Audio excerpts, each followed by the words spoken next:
نا مفسر قرآن سید اخلاق حسین قاسمی دہلوی رحمۃ اللہ علیہ۔ موضوع قانون کا احترام، قانون کی بالادستی، بروز جمعہ 7 اگست سن 1998۔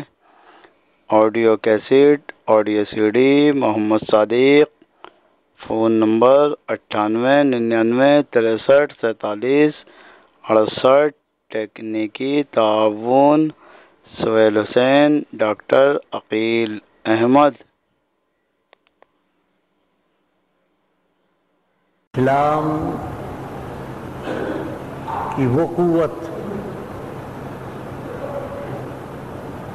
جس نے مسلمانوں کو اقدام کی طاقت دی تھی، اقدام، اور ان کا اقدام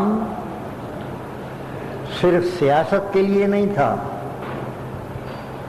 پورے مذہب کے لیے تھا۔ میں نے اشارہ کیا تھا وہ اسلام کی انقلابی قوت توحید ہے۔ توحید صرف اللہ کو ایک ماننا، زبان سے اللہ ایک ہے، یہ نہیں ہے توحید۔ توحید کا ایک پورا نظام ہے، نظام توحید، توحیدی نظام ہے۔ یوں تو تمام پیغمبروں نے کہا کہ اللہ کو ایک مانو، لیکن اللہ کو ایک ماننے کا جو پورا مطلب تھا وہ رسول اللہ صلی اللہ علیہ وسلم نے دنیا کو بتایا کہ اللہ کو ایک ماننا یعنی بت کی پوجا چھوڑنا، بت نہ پوجو۔ اس کے کیا معنی ہے؟ بت نہ پوجو، دولت نہ پوجو، شخصیت نہ پوجو، اور رنگ و نسل نہ پوجو۔ تین پرستاریوں کے خلاف، تین پرستاریوں کے خلاف اقدام، اس کا نام توحید ہے، توحیدی نظام ہے، اور میں اس کو توحیدی تہذیب کہتا ہوں۔ یہ توحیدی تہذیب جس دور کا میں نے ذکر کیا ہے، یعنی 1 صدی کے اندر وہ عربوں میں موجود تھی اور دنیا کی کسی قوم میں موجود نہیں تھی۔ اس لیے عرب 1 صدی کے اندر جہاں پہنچے، مثلا ہندوستان میں ملتان تک پہنچے، تو انہوں نے اسلام کی پوری تہذیب قائم کر دی، یعنی توحیدی تہذیب، توحیدی نظام پورا قائم کر دیا، اور قوموں کے اندر نہیں تھا۔ میں تعارف کراؤں گا کہ اسلام کی توحیدی تہذیب کیا ہے۔ اس کے 3 جز ہیں اہم۔ اسلام کا توحیدی نظام 3 ستونوں پر قائم ہے۔ پہلا اس کا رکن عظیم مضبوط ستون کیا ہے؟ شخصیت پرستی نہ ہو۔ دیکھیے، شخصیت پرستی نہ ہو، کیا ہو؟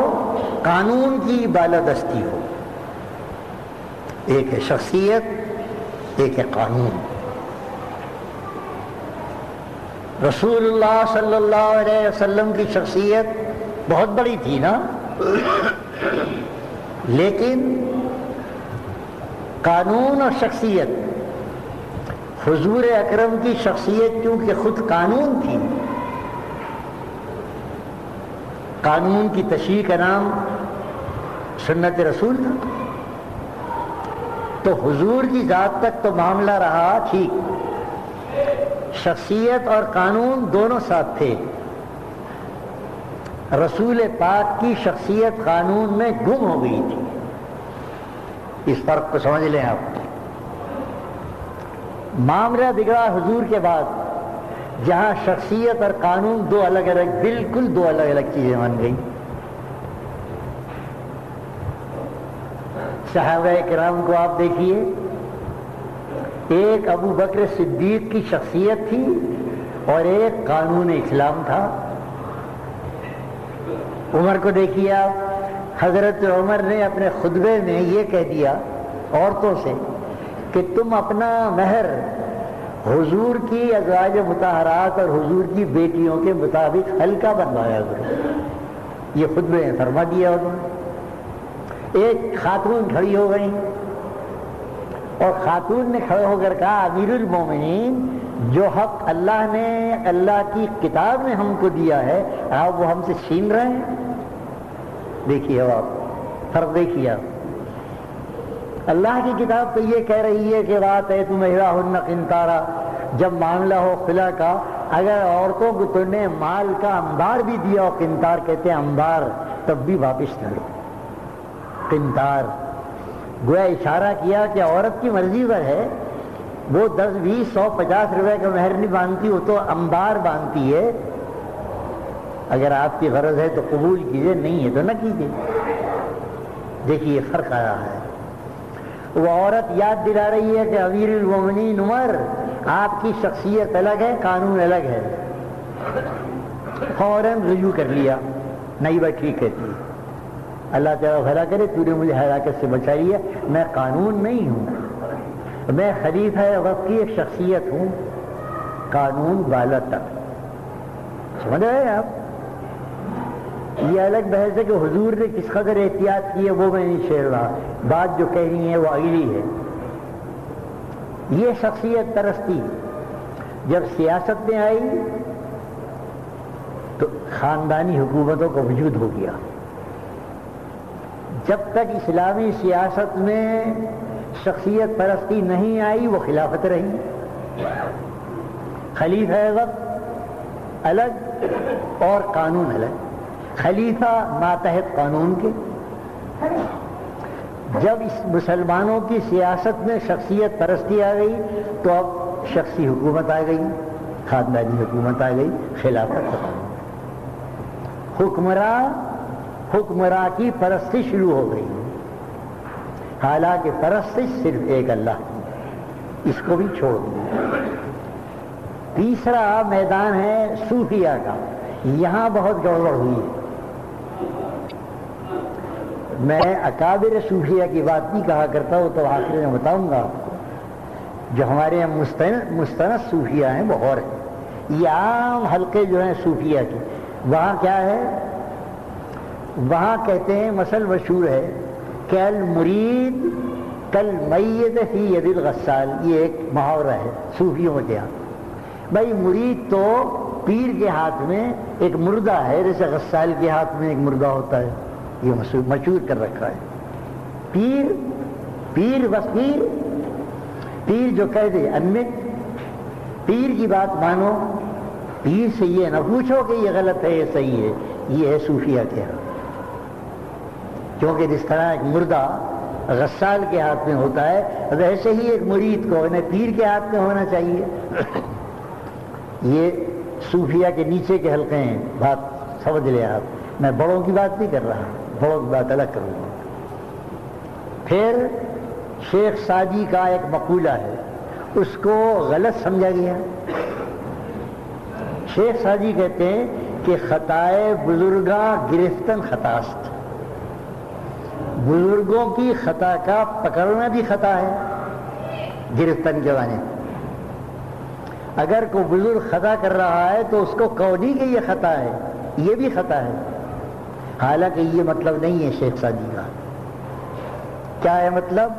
یہاں گرفتن کے معنی ہے قبول کرنا، کہ بزرگوں کی خطا کو قبول کرنا، یعنی لینا، گرفتن لینا۔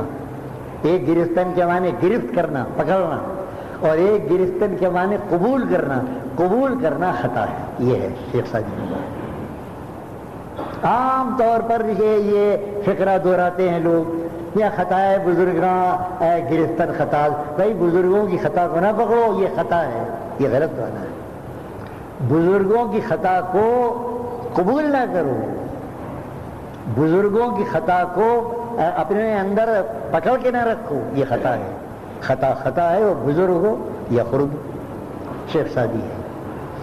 اب آپ دیکھ سمجھے آپ نے کہ تصوف میں آ کر اس گویا شخصیت پرستی نے اس مذہب کو بہت بگاڑا ہے، کیونکہ وہ تصوف احسان نہیں بلکہ ایران بن گیا.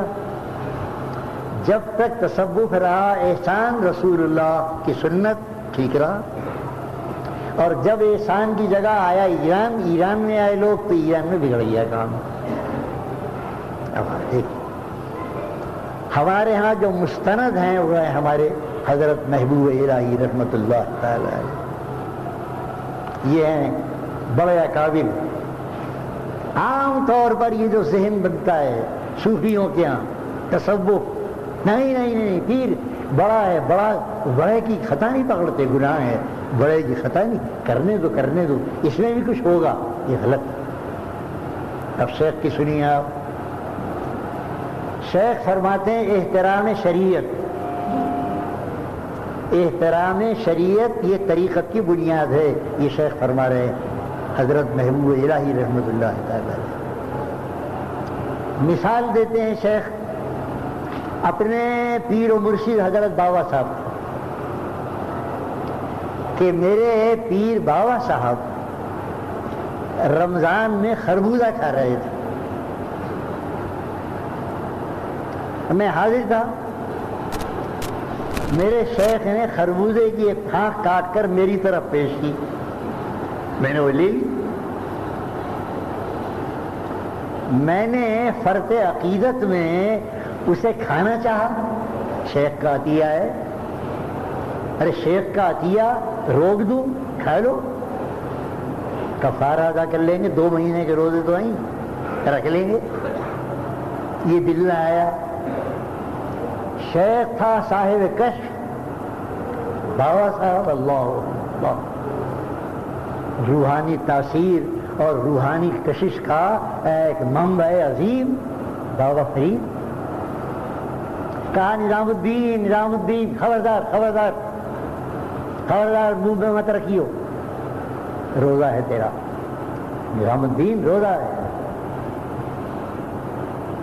میں تو رخصت کی حالت میں ہوں، بیمار ہوں، بیماری میں مجھے رخصت دی ہے، میں خربوزہ کھا رہا ہوں. تو رخصت کی حالت میں نہیں ہے، تو پھانک کیوں لے جا رہا تھا کھانے کے لیے؟ شریعت کی خلاف ورزی. خبردار نظام الدین. کہا میرے شیخ نے پھانک کھانے سے روک دیا. احترام شریعت. یہ